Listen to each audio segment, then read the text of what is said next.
చుట్టుపక్కలెందరున్నా గుర్తుపట్టలేక ఉన్నా అంతమంది ఒక్కలాగే కనబడుతుంటే తప్పు నాది కాదు అన్నా ఒప్పుకోరు ఒక్కరైనా చెప్పలేను నిజమేదో నాకు వింతే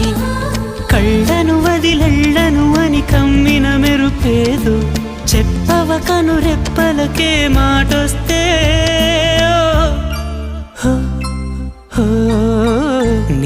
నేనుగా లేని నిన్న మొన్నలా లేనిపోని ఊహల్లో ఏమిటో ఇలా ఉన్న పాటుగా ఏదో కొత్త జన్మలా ఇప్పుడే ఇక్కడే పుట్టినట్టుగా